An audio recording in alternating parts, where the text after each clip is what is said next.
It was a night like any other in the deep, desolate woods. The moon was a spectral sliver, casting long, grotesque shadows that twisted and writhed like serpents in the gloom. The wind murmured through the skeletal branches, whispering secrets as old as the earth itself. The forest was alive with the nocturnal symphony of nature's unseen creatures, their calls echoing through the dense canopy of leaves. But as I ventured deeper into the labyrinthine woodland, a cold, unnatural hush descended. The chirping of crickets, the rustle of leaves, even the whispering wind, all fell silent, as though the forest itself was holding its breath. I could feel the temperature plummet, as if the warmth was being sucked out of the night air. My breath misted before me, a spectral apparition in the moonlight.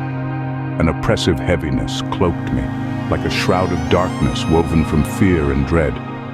My heart pounded in my chest, a frantic, desperate rhythm that echoed in the oppressive silence. Then I felt it, the sensation of being watched. It was as though 1,000 unseen eyes were boring into me, their gaze as cold and merciless as the moon above. The feeling was so intense, so visceral, that I could almost hear the whispers of the unseen watchers, their voices a chilling symphony of malice and menace. As I stood there, paralyzed by fear, a sudden gust of wind tore through the silence, its icy fingers curling around me, its mournful howl echoing through the desolate woods. I could hear it whispering my name, a sound as chilling as the touch of death itself.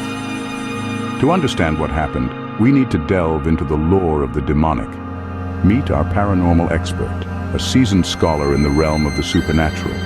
This individual has spent years studying the ethereal and the occult, particularly demonic entities.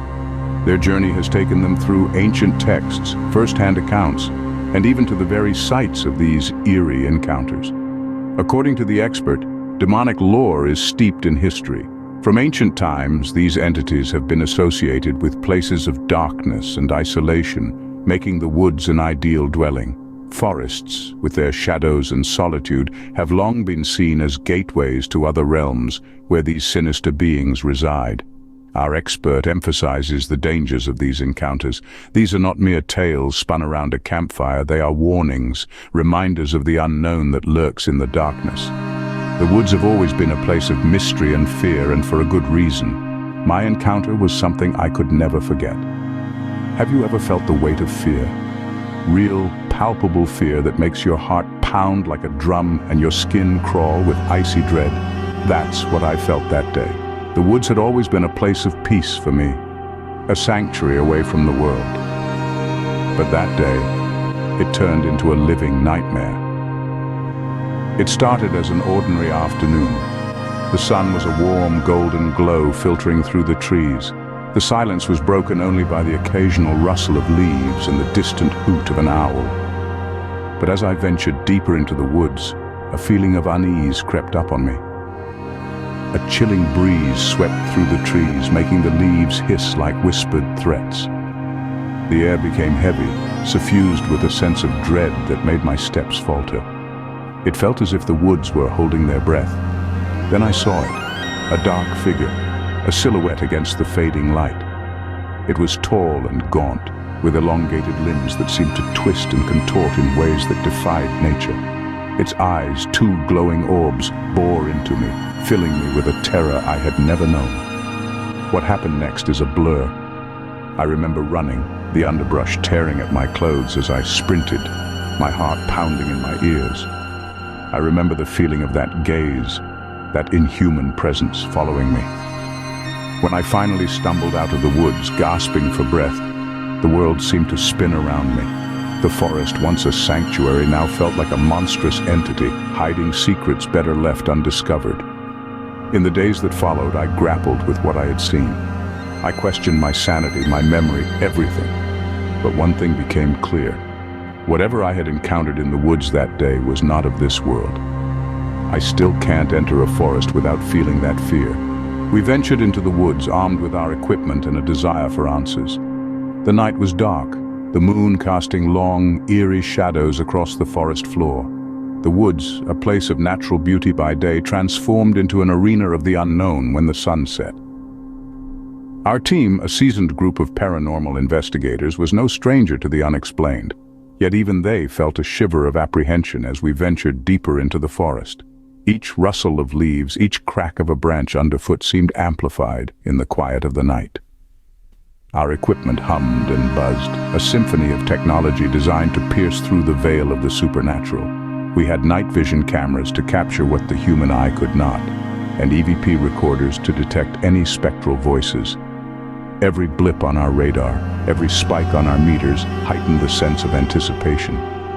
As we moved deeper into the woods, the air grew colder, a noticeable drop that sent chills down our spines. Our breath fogged up in the air, and the hairs on the back of our necks stood up. The forest was reacting to our presence, or perhaps to the presence of something else. Our EVP recorders picked up faint whispers, voices that were not our own. They spoke in hushed tones, a cacophony of the unseen. The night vision cameras caught strange movements, shadows darting between trees too quick to be any known animal. The forest was alive, not just with the rustling of leaves and the hooting of owls, but with something more. The evidence is undeniable. There is something in the woods. A statement that sends chills down the spine, compelling us to face the unsettling conclusions of the tales we've heard. We've journeyed through the eerie testimonials of those who have encountered the demonic presence. We've listened to the expert who has studied the paranormal, providing insights about the lore of demonic entities tethered to the dark shadows of the forest. We've followed the path of the investigators who, armed with technology, sought to capture proof of the existence of the otherworldly. As we've ventured deeper into these woods of horror, we've uncovered a pattern, a haunting connection between the tales. The encounters, though separated by time and distance, share disturbing similarities. The chilling whispers on the wind, the feeling of being watched, the unexplainable dread that settles in the heart of the bravest among us. The reports of these encounters are on the rise. More and more people are stepping forward with their stories, their experiences. Could it be that the veil between our world and the realm of the demonic is thinning? Or is it simply that we are more willing to acknowledge the existence of the unexplainable? If you've experienced something similar, if you felt that uncanny presence in the woods, we invite you to share your story. Your experiences could provide invaluable insights into the nature of this phenomenon. Yet we must also talk about precautions. When venturing into the woods, it's crucial to remember the power of respect. Respect for the unknown, respect for the forces that might dwell within the shadows. It's not about fear, but about acknowledging that there are mysteries in this world that are beyond our understanding. In the end, it's not about proving or disproving the existence of the demonic. It's about embracing the unknown, accepting that there are things we might never fully understand. It's about the thrill of the unexplainable, the allure of the mysterious, the chill of the paranormal. Remember, the next time you venture into the woods, you might not be alone.